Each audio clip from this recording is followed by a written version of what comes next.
All right, I'm definitely awake, and we just missed a game of Tezuka Delial. Tezuka had first turn.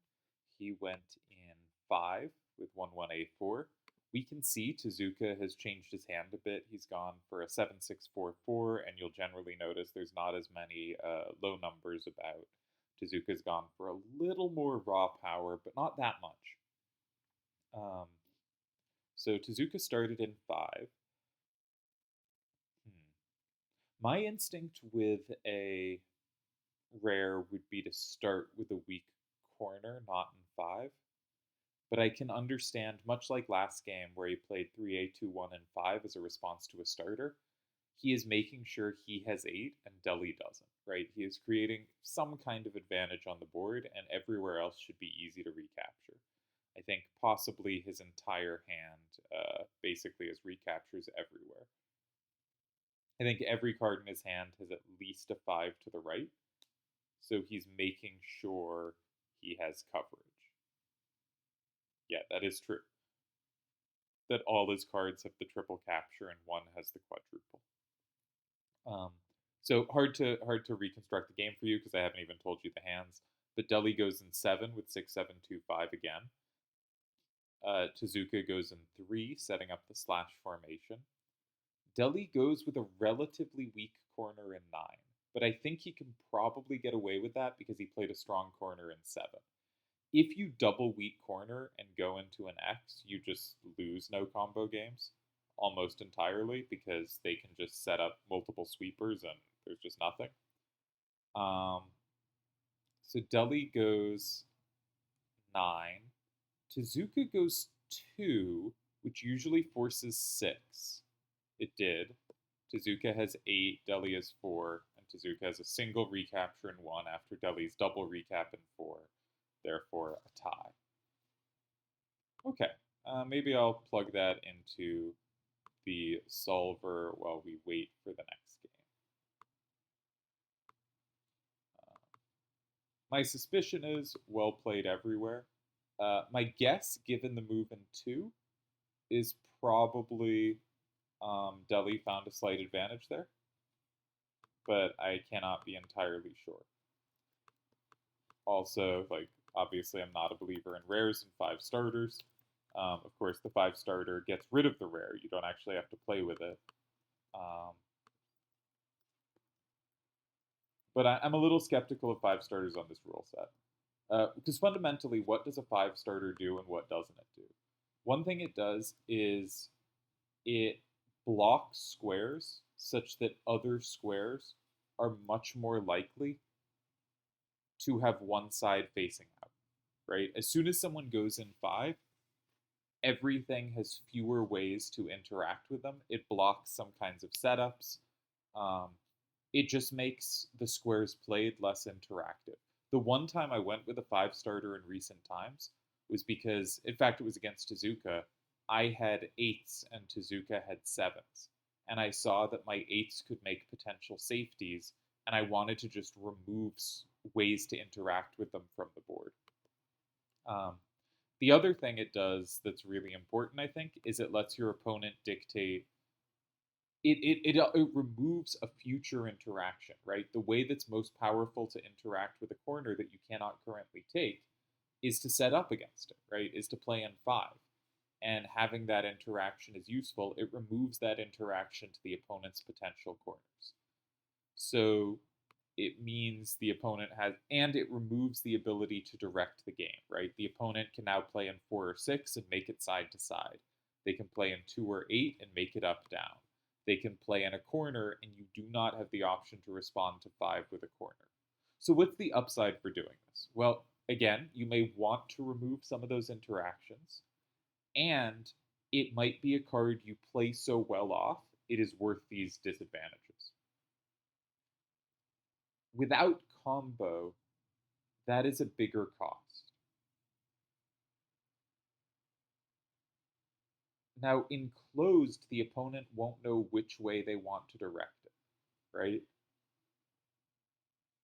But in open, you lose some of that advantage. So I'm a little skeptical. I'm a little skeptical. All right, I'm currently running the solver. I'm going to leave your screen here because I want to notice if a game starts. Looks like Deli's reply to the starter put reasonable pressure on. Pretty solid pressure. Half moves tie, half moves lose. Tezuka goes in 3. Yep, Deli definitely with the advantage here. Deli goes in 9, which I think kind of hands back the advantage. Now that's not clear there was better, but he had a lot of options to choose between. This one looks like it wasn't particularly high pressure, and Tezuka chooses. But Deli did want to set up against the 7. Deli couldn't take the 7. Okay, that makes sense. I hadn't actually looked at the position. And after 8, Tezuka has but 1 tie. Yeah. So I would say slight advantage to Deli that game, but nothing too severe from a quick check. There may have been traps I haven't noticed in a very quick scan of the game. But looks like a steady game, no serious mistakes, maybe no minor mistakes. It also, to my eyes, looks. It's so easy. You like skim a game quickly on the move order, and you go, "Yep, normal, normal, normal. All right, tie, nothing too interesting." And like, if I had missed the first game they played and did that to the first game, I would skim and I would go, "Nope, looks normal." Watching it, I thought it was a great game. I thought it was fascinating. Really enjoyed it. My skill score thing actually didn't like the game very much. Um, it liked how Tezuka played it a lot more than it liked how Deli played it. I really liked how Deli played it, so I disagree. But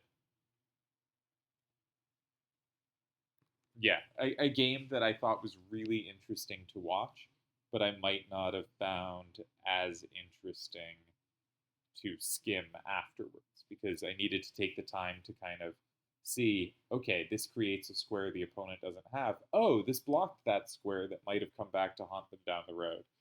That kind of thing can be really neat, but is hard to identify in retrospect. Similarly, when watching this game, like I thought Deli's move in 9 looked pretty unambitious, but he was setting up 6, right? He was saying, I don't want you to have this square and me not to. And I think that has been the defining trait of Deli's play through 2 games, is he will not let squares that he has no play in last for any duration of time.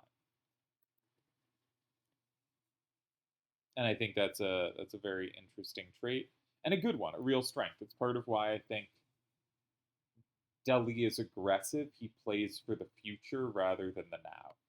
And I know some people think of aggressive and defensive, like Deli does, as kind of taking versus defending cards on board, and that makes a lot of sense. Um, but I also think of it because it feels like this to play against. Um, it's more about playing for stuff on the board versus playing to control the future. And Deli plays so well to control the future. Um, Deli says he thinks he should be getting more off the kind of weak out facing starter Tezuka played there.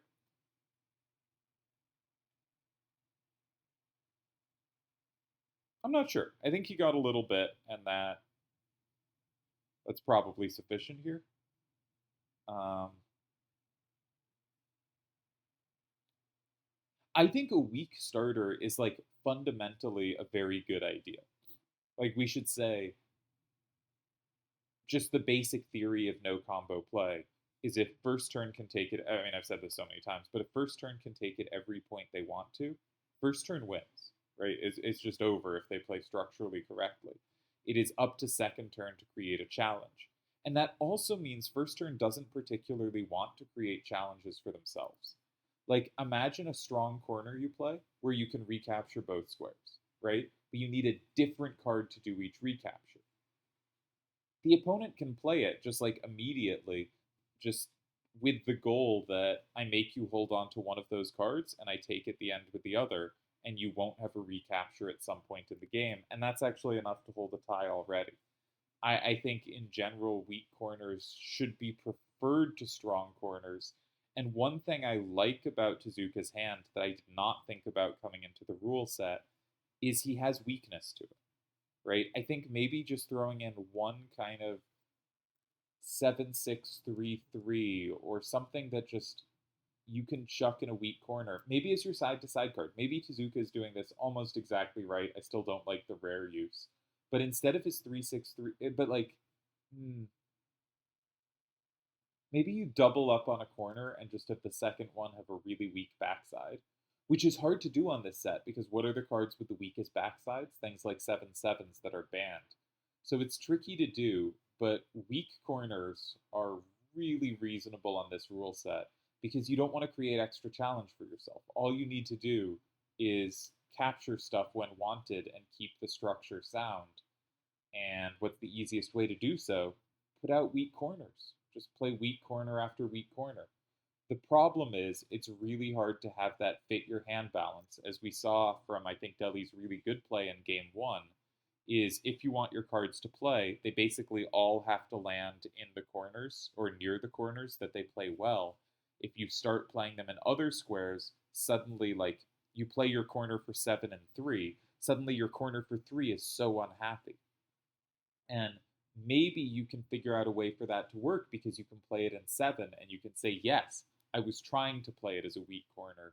But the numbers facing out are a little sticky. They're a little too high. It's a little too hard to sweep. So it is a difficult rule set to play on that front, I think. Because what you really do want is weakness. And Tezuka that game was setting it up so I play a rare in 5 and it is weak. My 3-6-3-7 has the potential to sweep endgames. Um,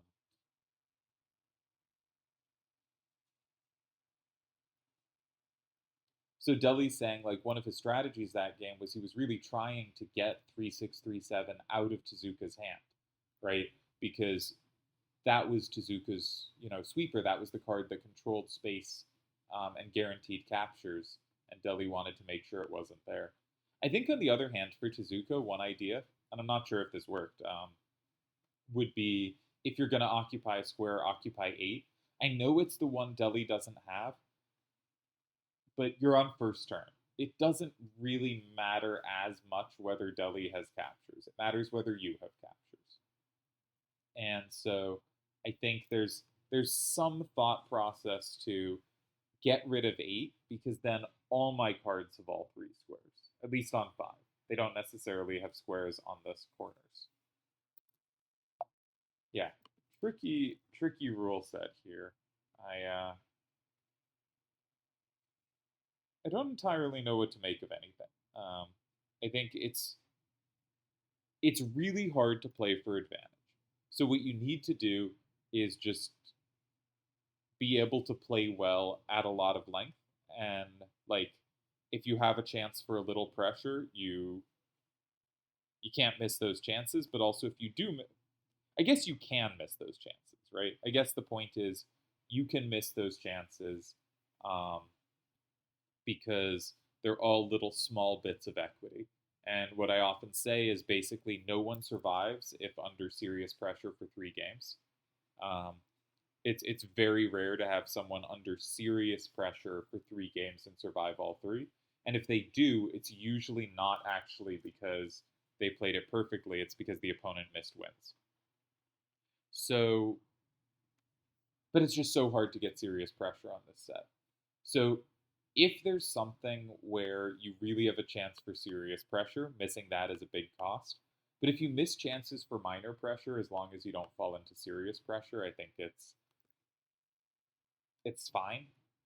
The other thing you want to do is I think you want to put the opponent in different situations. I think that might matter more than finding small pressure because it's hard to find big pressure. And if the opponent plays not perfectly, but pretty well, you're probably not going to find big pressures. So what you need to do is you need to figure out a structure they screw up in. So a really common one is the adjacent corners. That's been my go-to on no combo sets. Um, I remember I had a game against Starscream, who, I mean, I've never played much with Starscream. I don't know how strong a player it is, but it's the big no combo. It's the only time I played a no combo set, I think, on the return in a tournament. And what happened was when I'd play an adjacent corner, he would block the in-between square, which is a move I think is really good in combo. But in no combo, it immediately lets me set up the L. I'm the first to lock in a square. And now one thing has already gone my way. It's already, even though it looks like he's gotten every capture he wants, he's already basically failed to get a structural capture. And I only need him to fail to get one more capture, and I win. And that's generally how I go. Okay, Tezuka has moved off rares. Is this a permanent effect? I don't know. He's kind of sold me that rares are better than I think. Specifically, that rares can give you weak corners, and you do not have access to weak corners otherwise. Like, look at these hands. What's the weakest corner? Like a 5-2 or a 5-1? 5-1s are very clumsy to take, right? There are no 7-6-6s available, so maybe a 4-4 is technically weaker. But with no 7-6 corners available, 7-6-6s available, there's no cards that can take a 5 in 3 directions, right? So the only way you can take a 5 is if you are facing that corner, which means it's just very hard to sweep. You're not going to have that many cards facing that corner. So it's really hard to come up with a weak corner, and I think the benefit of a rare might be what I thought Tezuka was doing game one. I'm not sure he was, but what I thought he was doing game one, I think it's pretty clear he's been looking to put his rares in 5. And I think that's valid. And I think he's made 2 good moves in 5. But if Deli hadn't blocked 7 in game one, I think Tezuka should have really strongly considered going in 7 himself. And the reason I thought he was going to was because he was running that 6-2-6-6, which very importantly has double numbers facing both the corners the A can play in. So actually, I think he was intending to do that. I think he was preparing that. And what that fundamentally does on second turn is it says, I can play a corner that your hand's just not going to be set up against. Like, there's no way the hand's Deli is running. And he's been consistent with his hand. But unlike when I think Deli often sets kind of a sitting duck where he shows his hand and sticks with it, I think this is fine to stick with. It's just like, this is maximally dynamic. What else are you gonna, like, how can you target this? Um, Maybe you notice it can't take some 7. Yeah, you should check that actually. We'll get back to that in a sec because we should be thinking about counter hands. But what I really like about that was 3A2-1 could land in 1 or 7. He had the recaptures in both squares. Maybe we'll see him use Ada 1-1-A4, which he used last game, and a 6-6-3-6, which would have a similar effect, where if you're on second turn, they can't block both 1 and 3, and you're going to get to play one of them. Now, the problem is Deli's running Tonberry King. So what you really want is a rare with an A up or left, because then Deli won't have it covered in either of the corners you could play it. He can't block the corner you can play it, and you can always play it as a response to a corner starter, and it creates something he can't take and you can. So a really interesting idea there. And then on first turn, I think the idea is you play a weak corner with it, right? It's the only card you can play that you can just sweep, and you should play to your weak corners because first turn wants weakness, second turn wants strength, and I think the tug of war between those is really important. But I think I'm sold. I think rares are good on this rule set. I think starting is really annoying on this rule set. If the opponent's hand has deficiencies, Cliffy's hand was unbalanced, and so stuff starting was able to take advantage. The other first turn win we saw was Vialva, who also started with a strong corner, but I think it was also against a somewhat unbalanced hand. I think Sachi's hand couldn't really take it. Um, so, barring that kind of situation, which you're not going to get that often, what do you want to do? I think you want a weak corner, and I think Tezuka basically showed the way, but he only ran the hand that did it once. But I'm actually kind of sold on that hand. Now, like the hands being run right now make a ton of sense. Deli, maximal dynamism, maximal power. Tezuka, 4 corners as close to opposites as possible. 7-3-4-6 and 4-6-7-4, 1-5-6-7 and 6-7-2-5. and then a horizontal vertical with good play, right? Like, these both look completely reasonable to me. And yeah, no complaints here. Solver, I think, on this rule set is spitting out a pretty neutral rule set, though I haven't looked in depth, but so far in the games it looks like it's suggesting that. Oh, there was something else I wanted to talk about. What was it? So I'll get back to that. Nope, don't have it. Brain's gone. Um, so one other thing I think of some interest is what's preferred right now. They of the three types of cards. There are three types of cards in Triple Triad. There's the spear, the wheel, and the horizontal vertical. Got to come up with a better name for that. The side to side. The something that goes two ways. So like I don't know, like Zidane's weapon in FF9. Some two-way thing, right? The 6373 or 5647. Something where the most powerful numbers are facing the opposite way. I want a better word for that. I like having like one five-letter word, spear wheel, right? Can we come up with a five-letter word that clearly indicates it doesn't have to be five letters. I just like it being like one syllable that clearly says like yes, go side to side or up and down. Now, you might not think spear or wheel makes sense, but by wheel, I mean like 1, 5, 6, 7, right? From the 7, you can go next to it to the next highest number, next to that one to the next highest, and next to that to the lowest, right? It goes in a circle in one direction or the other, clockwise or counterclockwise, and it goes from the highest to lowest number. 6, 7, 2, 5 is also like that, right? It goes from 7 to 6 to 5 to 2. 7, 3, 4, 6 is like that. 7, 6, 4, 3. 7, 6, 4, 4 is half is confusing, doesn't really count. Okay, Deli goes.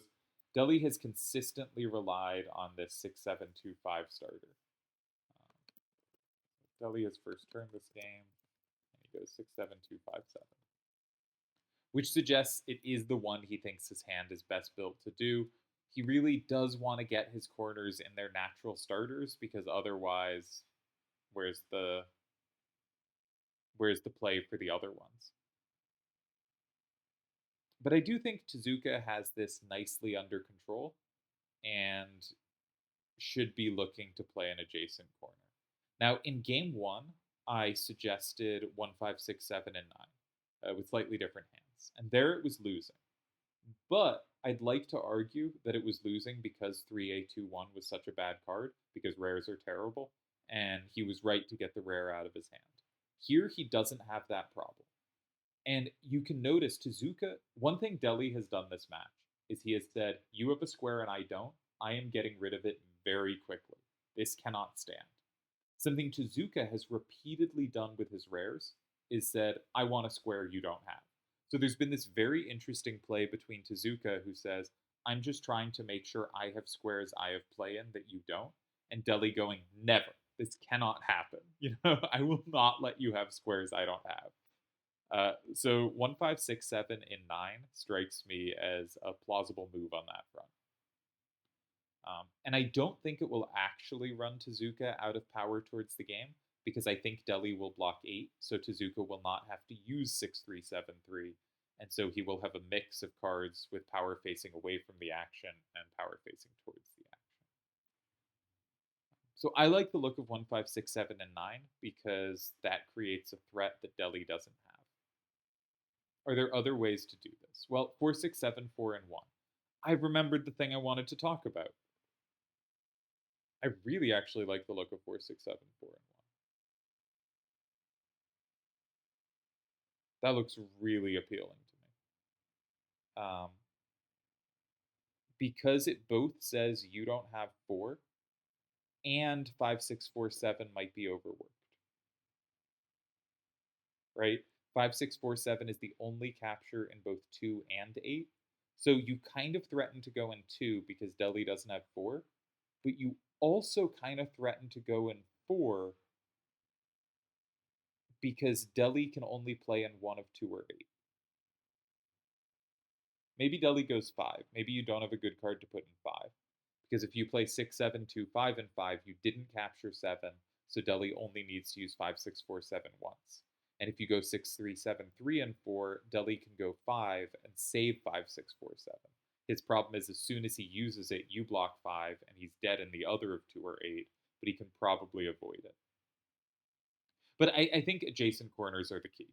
Adjacent corners are the easiest way to create a square you have that they don't, because they've already played the corner that interacts with it, so they cannot set up more interactions easily. And so if you have some power there that they don't have, it's unique, right? They're not gonna share it. And especially against strong starters, I just with strong starters, I think it can be so hard to meet an adjacent corner because you also need to hold on to so many cards to be able to recapture your strong card starter, right?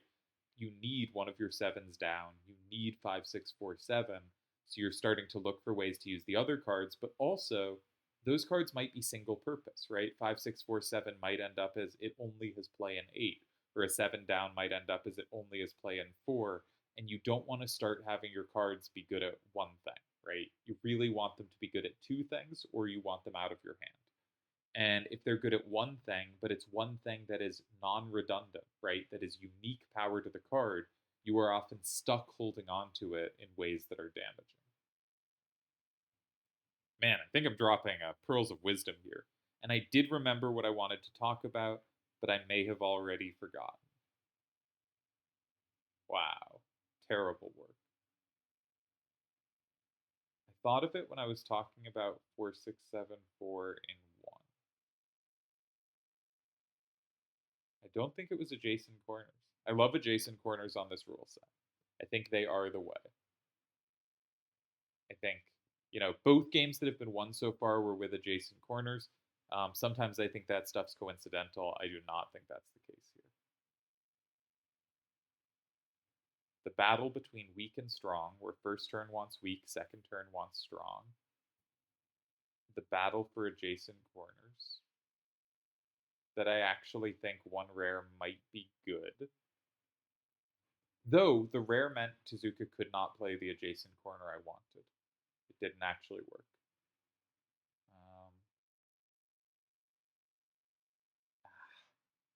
Gone again.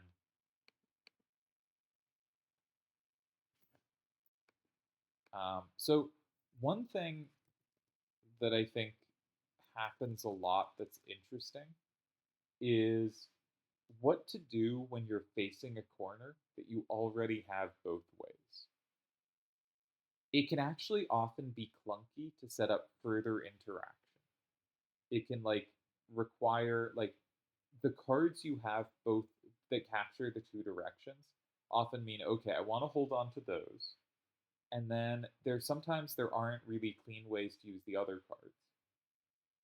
And so you do often find when someone already has both sides that they go set up a challenge somewhere else on the board. They're like, I can already deal with this and I can set up a challenge elsewhere. Hey, I figured out my topic. My topic is counterhands. We'll get back to that in a sec. And so here Tezuka has gone with you can't take this from 2. And actually, we see really nice play for his 1/5, which has a recapture in 2 if needed. So Tezuka is creating a challenge, and he has coverage of Deli Starter. I think this is going to be a Tezuka favored game, and I think what we're seeing this game at least is I don't want to call this a second turn advantage rule set. I don't think it is, or if it is, it's pretty small. What I think is the case is if first turn gets ahead, they can run away with it. But second turn will usually be very slightly ahead. Second turn will usually be able to create just a little bit of challenge, and that will be enough that first turn won't have a capture they need. Right? Tezuka is playing that challenge. I pointed out adjacent corners are the easiest way to do it, but they're definitely not the only way. Tezuka is creating that challenge. One thing I notice is 1, 5, 6, 7, and 2, he can't necessarily recapture as well as he wants to, but it's actually a hard card for Deli to flip anyway, so that's fine. Once you've created that little bit of challenge, usually second turn can be playing for advantage. We saw it last game. We didn't see it in the first game, but I thought Deli played really well in the first game. Though actually, no, Tezuka did have advantage there, even though Deli played well. Um, so we've seen second turn get an advantage in each game. I do think there's a path to first turn advantage, and if first turn gets that advantage, they have the chance to run away with it. But maybe the way for first turn to get advantage is to use a rare as a weak corner. That's my theory anyway. But I think rares are bad cards, and maybe they're a disadvantage on second turn. But maybe they give that potential for that half strong corner to create that challenge. So again, maybe Tezuka's right and I'm wrong, and rares are just good. What I wanted to talk about was counter hands. Because if you look at Deli's hand, he does have a 7 in each direction. But you can't have a 7 supported by a 4 or a 6 supported by a 3 in every direction, right? So if you look at Deli's hand, he can take any kind of 7 facing out from 7, right? He has 7 4s facing in that direction. He has a 3 6 facing towards 1, but he cannot take a 7 facing down in 1. And he is making it pretty clear he's going to run this hand. He also cannot take a 7 facing down from 3. So one idea Tezuka might have had is 6 3 7 3 and 2 as a starter, or Tonberry in either 1 or 3 as a starter, with 6 3 7 3 as a unique recapture. Seems possible. Now, in the last game, we may remember, we didn't watch it, but Tezuka did stick a corner in 3 with a 7 down, and Deli felt obliged to set up against it in 9. But that also tells us something. Deli can set up against it. It is not that uncomfortable for Deli's hand to set up against a 7 down. So 7 downs are valuable, which means I think it's really smart that Tezuka has multiple 7 downs in his hand.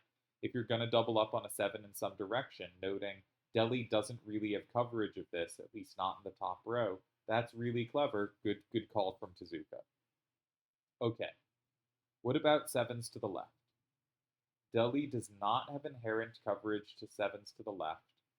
He might be able to set up against them again with Tonberry. He has 2 cards that have 1 higher to the left than the right, and so Tonberry gives multiple card setups there.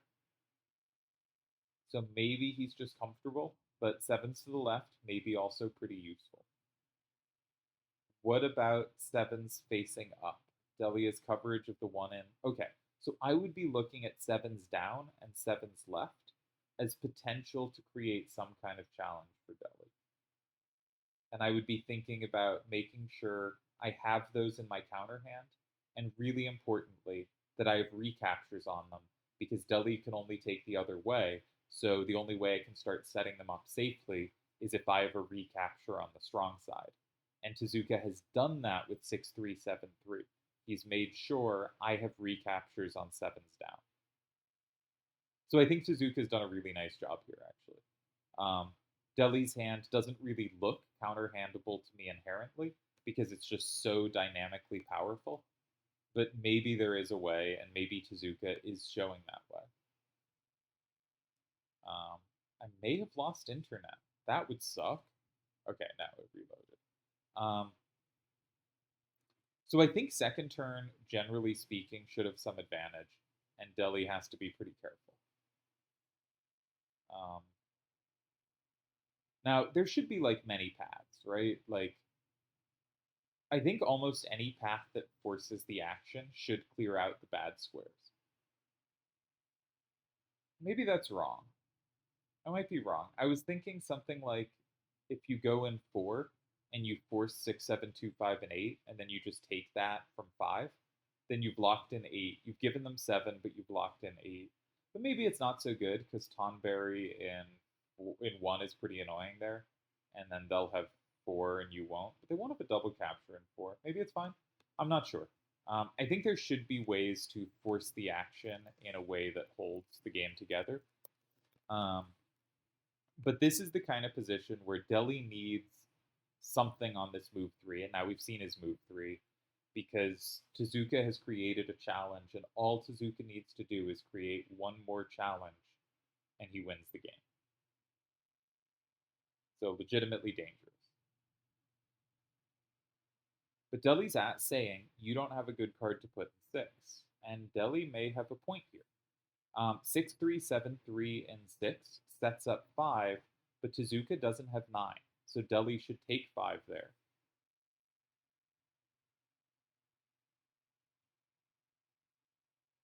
Or should he? Maybe Tezuka always has 1 in response, right? 6, 3, 7, 3, 6. Deli takes 5. Tezuka has 1, 5, 6, 7, 1. And if Deli goes in 4, Tezuka is going to have 6, 7, 2, 5, and 8. So Deli may need to put exactly 4, 6, 7, 4, and 5 to make sure that doesn't have the double capture. Then he probably holds. No, but then he does have the double capture because he has 4, 6, 7, 4. So this is dangerous. 6, 3, 7, 3, and 6 is interesting. 1, 5, 6, 7, and 6, I feel like is probably met by 9, but because that locks in the card. And then Tezuka doesn't have as good play in 1. I don't think you want to play 1, 5, 6, 7, and 6. It probably holds, but I think it's not the way. I think we're looking for pressure here, and that's not pressure. 6, 7, 2, 5, and 6 gives up 8. It creates a threat in 5. It's recapturable. But I think you start to have an up problem, and you really want to have a threat in 8. And 4, 6, 7, 4, and 6 is hard to recapture. There's also just 1, 5, 6, 7, and 1. Where, like, if Deli goes 7, 3, 4, 6, and 4, maybe you just play in 5 with Tonberry King. But I think that's not great. I think this gives up some of your structural advantages. In an all captures game of perfect play,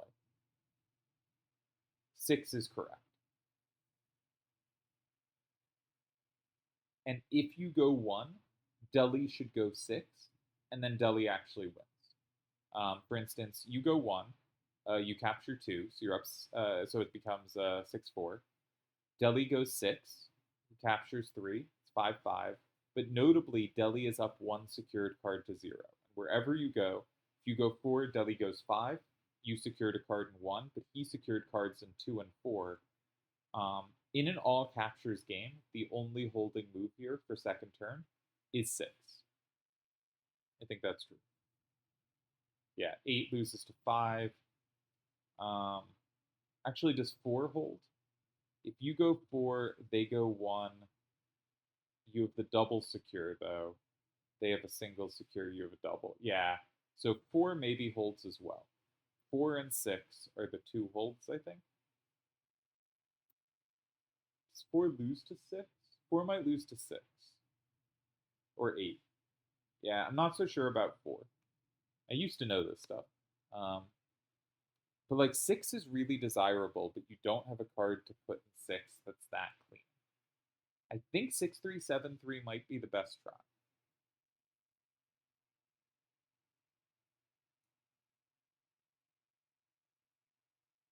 Because if Deli runs 7, 3, 4, 6, and 5, then 1, 5, 6, 7 is safe in 1, and that's very favorable. And if 4, 6, 7, 4 goes in 5, then you no longer need 6, 7, 2, 5 for 8. Tonberry lands in 8, and that's very favorable. You just got to sequence 1 and 8, and you're in amazing shape. And so 5, 6, 4, 7 is the card that should land in 5, but then you have double captures in 8, and they don't. I guess they do have a capture back with Mist Dude. But Mist Dude is also needed in 4. So you go 1, 5, 6, 7, and 1. I think 6, 7, 3, 7, 3, and 6 is a bunch of pressure. Now, Deli may well have something there, but I don't really think he can go 5. And you have threats of 1, 5, 6, 7, and 1, 1, 5, 6, 7, and 5. You still have coverage of the card in 7. If Deli goes 5, 6, 4, 7 in 9, then I think you play the plus in 5 with 1, 5, 6, 7. And if Deli goes 7, 3, 4, 6, 8, you go 4, 6, 7, 4, 4. And you're already structurally even. They don't have a capture at the end of the card in 2. I think there's a lot of lines where 6-3, 7-3, and 4 win. I don't. I bet it's not winning, but it looks really promising to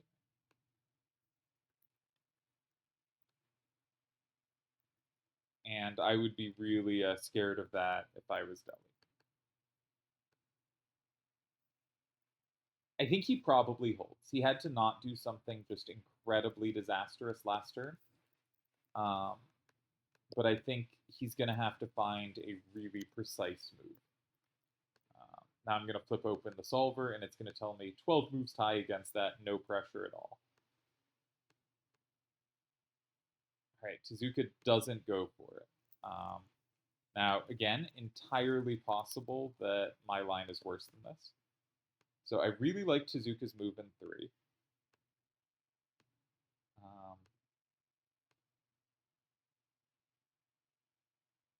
Okay, yeah. So it thinks Delhi is very safe after 3. He goes 2. There's not a win here, but I wanted 6-3, 7-3, and 6. 4 moves tie, and they're in 1 or 5. 5 is scary.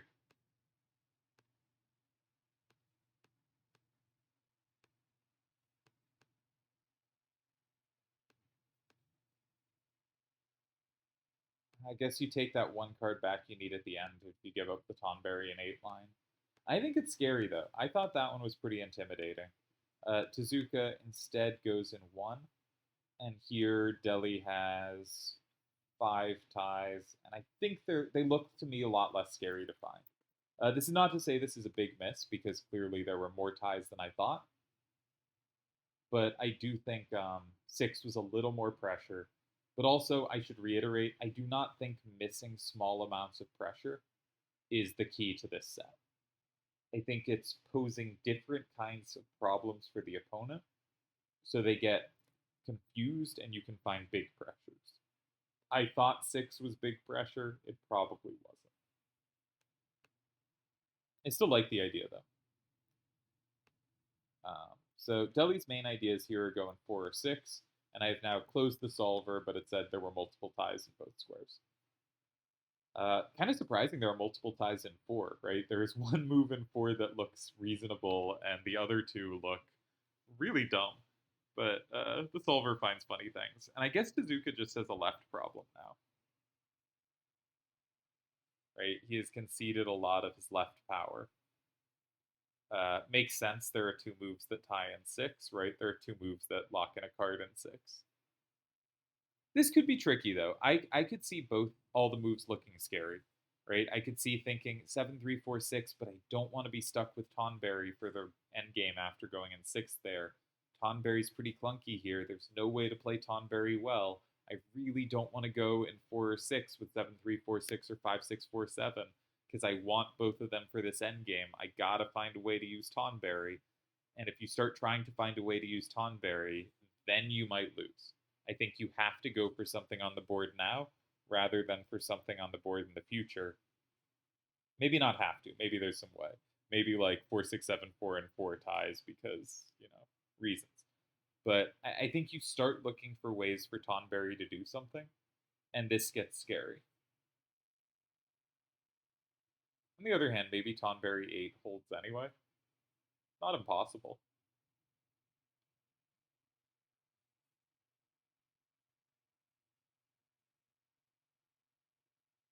That would be silly.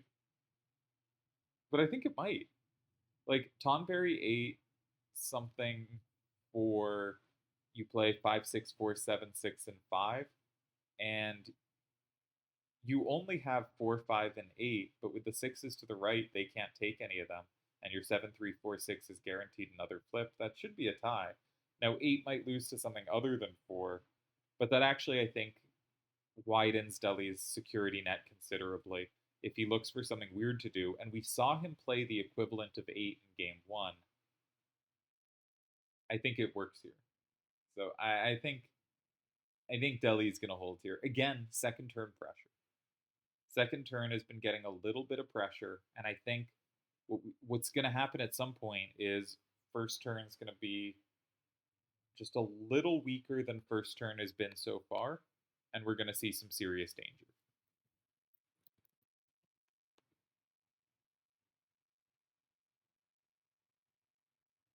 I think 6 was a little trickier than 1, but again, I don't think that kind of difference matters. And you can understand why Tezuka didn't want 6. Tezuka has an eye for moves in 5, and 6 fundamentally lets the opponent go in 5 while securing your card in 6. So I understand why this would not be to Tezuka's taste. He looks to occupy 5 anyway.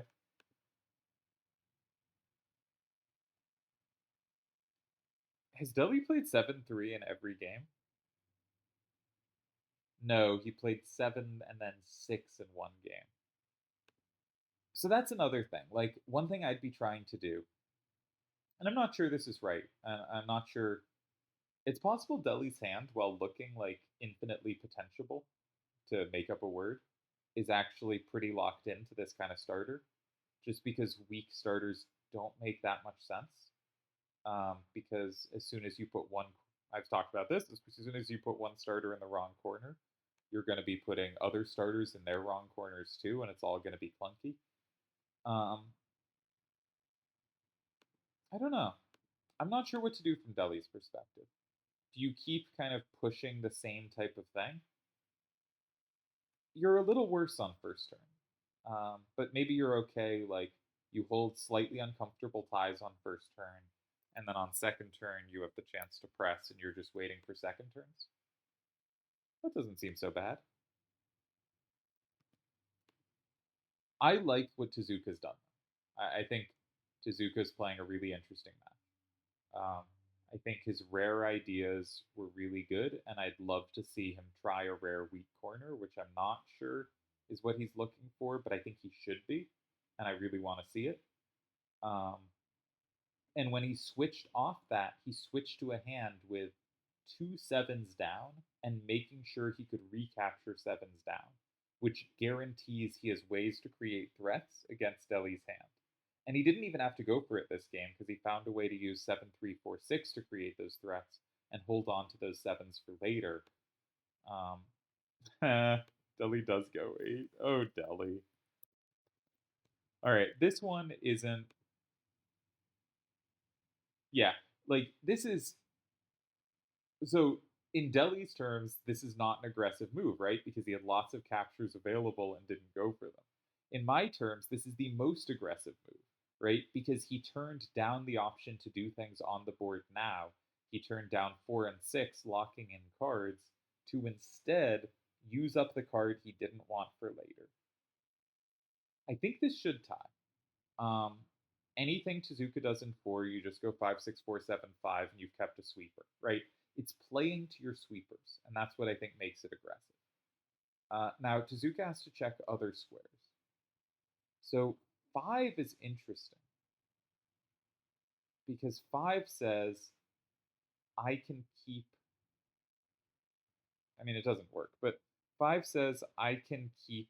I don't need a capture in 6 because I can set it up for myself.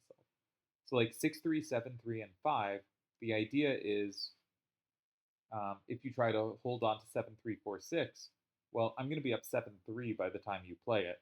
But you can play 7-3-4-6 and 4, and then after Tonberry King and 6, you're only down 6-4, and you have a capture in 9 of Tonberry King, so you're good. So that's not anything. And then what's the other options? You could play 6. Ooh, 6 is interesting. What happens if you now play 6-3-7-3 and 6? You're up 6-4. If Deli goes 9, then you will double capture with Tonberry King and 5, and you will be up 7-3. And Deli will not have a double capture. So Deli can't go 9. If Deli goes 4 and doesn't capture, I was gonna say he's dead, but he actually might be fine. Oh, does 5-6-4-7 and 4 hold? Oh, that's obnoxious. Alright, maybe 6 doesn't work. 6 seems appealing, though.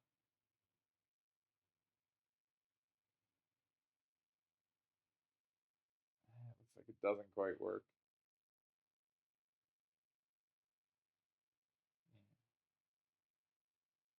6 is pretty close. Deli can also go 5 there, but then you always have. I guess you only have single captures in 4. But if he goes 5, he has to do it with Mist Boy, and then he's dead in 4, so you only need the double capture in 9, which you don't have. Alright. So that's nothing. Can you go 9?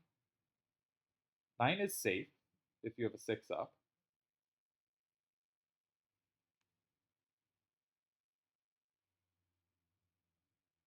But that just looks like ties.